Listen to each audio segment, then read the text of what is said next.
ایک متع وہ ہے جو آج کل کے دور میں رافضی اور شیعہ حضرات کہتے ہیں کہ متع کرنا کیا ہے؟ جائز ہے۔ وہ متع کیا چیز ہے کہ نکاح نہیں ہے اس کو کہا جا سکتا۔ لڑکا اور لڑکی ایک وقت متعین کے لیے اپنے آپ کو ایک رشتے کے اندر قائم کرتے ہیں، اس کے اندر گواہان نہیں ہوتے، پیسے ہوتے ہیں کہ اتنے پیسے تجھے میں دوں گا، 1 گھنٹے کے بدلے میں، 1 ہفتے کے بدلے میں، 1 مہینے کے بدلے میں، 1 سال، اس سے کم بھی ہو سکتا ہے، زیادہ بھی ہو سکتا ہے۔ تو اب یہ کیا ہے؟ یہ متع ہے، اور متع شریعت میں کیا ہے؟ حرام ہے۔ زمانہ جاہلیت کے اندر تھا، اور رسول اللہ صلی اللہ علیہ وسلم کے اعلان نبوت کرنے کے بعد بھی یہ رہا۔ اس کی وجہ یہ ہے کہ صحیح مسلم کے اندر حدیث مبارک ہے کہ فرمایا کہ حضرت عبداللہ بن مسعود رضی اللہ تعالیٰ عنہ فرماتے ہیں کہ ہم آپ صلی اللہ علیہ وسلم کے ساتھ کہاں پر تھے؟ جہاد میں شریک تھے، اور حال یہ تھا کہ ہمارے پاس ہماری عورتیں نہیں تھیں، تو ہم نے حضور صلی اللہ علیہ وسلم سے دریافت کیا، رسول اللہ صلی اللہ علیہ وسلم کیا ہم اپنے آپ کو خصی کر لیں؟ تو فرمایا کہ رسول اللہ صلی اللہ علیہ وسلم نے اس موقع پر جو ہے وہ یہ ارشاد فرمایا کہ تم جو ہے یہ وقتی نکاح جس کو متع کہا جاتا ہے، اس کی کیا دے دی؟ اجازت دے دی۔ اچھا، اب اس بات کو تو بیان کیا جاتا ہے کہ بھئی صحیح مسلم کے اندر یہ روایت ہے، لیکن یہ بات بیان نہیں کی جاتی روافض کی طرف سے، شیعہ حضرات کی طرف سے، کہ بھئی جہاں پر مسلم شریف کے اندر یہ روایت ہے، مسلم شریف کے اندر ہی باقی 2 روایات ہیں جن میں حضور صلی اللہ علیہ وسلم نے فتح موقع پر جو ہے وہ متع کو کیا کر دیا؟ حرام قرار دیا، کہ آج کے بعد جو ہے وہ متع کرنا کیا ہے؟ حلال نہیں ہے، بلکہ کیا ہے؟ حرام ہے۔ اور اسی طرح تمام صحابہ کرام کا اس پر کیا ہے؟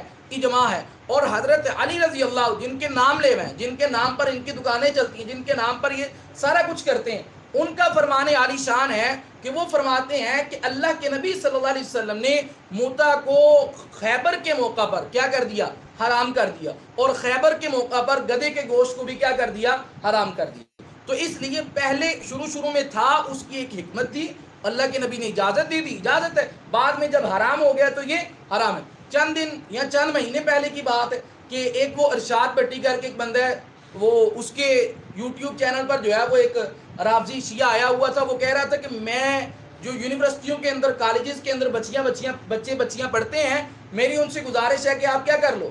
یہ نکاح متع کر لو۔ اللہ پاک کی حفاظت فرمائے۔ بھئی تمہارا یہ گندا عقیدہ ہے، تم اس گندے عقیدے کو ماننے والے، اس نظریے کو ماننے والے ہو، جو مسلمان ہیں، اہل ایمان ہیں، ان پر کیوں تھوپ رہے ہو؟ امام اہل سنت حضرت مولانا سرفراز خان صفدر رحمۃ اللہ علیہ نے اپنی کتاب ذخیرۃ الجنان کے اندر لکھا ہے کہ روافض کی طرف سے، کہ روافض کی بہت بڑی کتاب ہے جس کا نام ہے منہج الصادقین۔ اس کتاب کے اندر انہوں نے لکھا ہے کہ جو بندہ ایک دفعہ متع کرتا ہے، اس ایک دفعہ متع کرنے کی وجہ سے وہ نعوذ باللہ من ذالک نقل کفر نباشد حضرت حسین علیہ السلام کے درجہ کو پہنچ جاتا ہے، اور جو 2 دفعہ کرتا ہے وہ حضرت حسن کے درجہ کو پہنچ جاتا ہے، جو 3 دفعہ کرتا ہے وہ حضرت علی کے درجہ کو پہنچ جاتا ہے، اور نعوذ باللہ من ذالک جو 5 دفعہ 4 دفعہ کرتا ہے وہ نعوذ باللہ حضور صلی اللہ علیہ وسلم کے مقام تک پہنچ جاتا ہے۔ اسی طرح حضرت نے ایک اور کتاب کا حوالے دیتے ہوئے فرمایا برہان المتع، یہ شیعہ کی بہت بڑی کتاب ہے، اس کے اندر لکھا ہے کہ امام صادق نے یہ بات ارشاد فرمائی ہے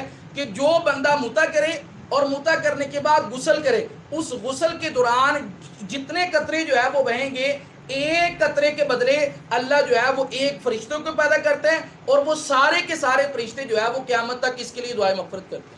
تو یہ لوگ جو ہے وہ اپنے لوگوں کو اس طرح گمراہ کرتے ہیں۔ ہمارا جو ہے وہ اس طرح کوئی تعلق نہیں ہے، اور ہمارا یہ عقیدہ بھی نہیں ہے۔